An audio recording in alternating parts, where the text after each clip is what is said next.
So my old smoker has just about seen the best of its life. No, you take it over there to the hive, okay? When I come up to the hive, I want to tell them that I'm here, okay? So I give them a little smoke. They know that there's some kind of fire. So sometimes if there's a forest fire, bees will gather up honey so that if they have to leave, they can start anew. And so this is what we call the top cover. You can see there's some bees on there. And then next is the inner cover. So everything is glued together now with the propolis. And I got to slowly break it apart without breaking the... Wow.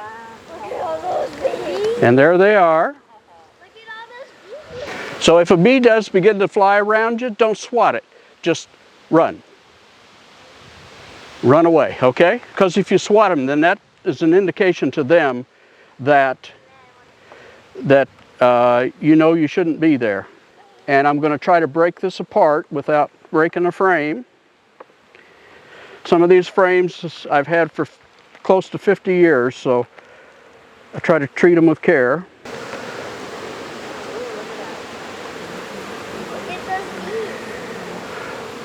So that's what happened. That's what happened when I didn't get it taken out of the swarm hive early enough. So we've got a piece of wax here.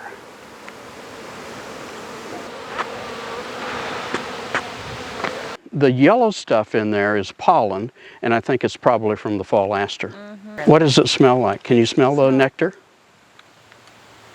Smell like honey. It smells like honey, yeah.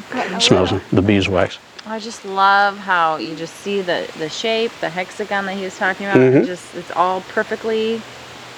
Yeah, and it's all transferred genetically. They don't learn anything. They don't go to school. Inside of this knife, you see it's kind of a thick knife, but there's a heating coil in there, just like in the stovetop. And here, right here in this little hump, is a thermostat. And so when it gets so hot, it turns off the electricity. When it cools off, it comes back on. And so it's because of that I'm able to, and you'll see it just melts, and I cut. And so I ride the edge of the knife right up there at the top of the frame. And so now this is all gonna come down. Honey, yes, there it is.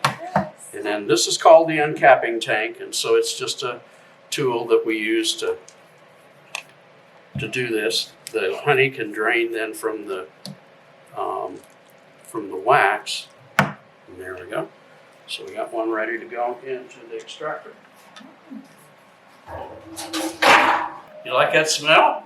It smells good. So sometimes I can't always get it with my knife, so I've got a little tool here to scrape.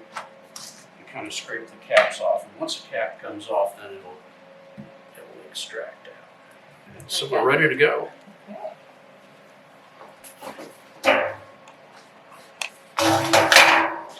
Okay, so this is an extractor. I got this a long time ago. I'm approaching 50 years of doing this. So, and my great aunt asked me one time how I was ever going to pay for it.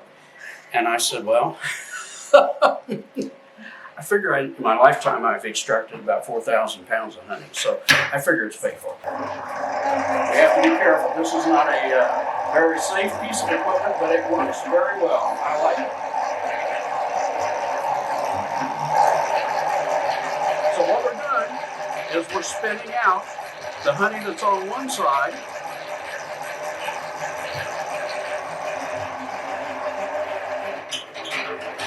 I don't have a huge amount on the other side, but I'm going to go ahead and reverse it. You see how that works.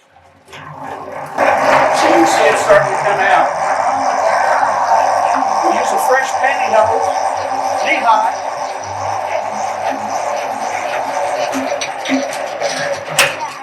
Yellow like in So all at the bottom, see that?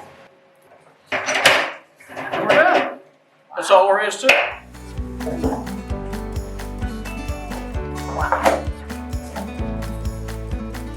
That's a ton of honey. Yeah. A lot of honey this year. So it takes 10 drops of nectar to make a drop of honey, and 10 drops of honey about to make a drop of wax.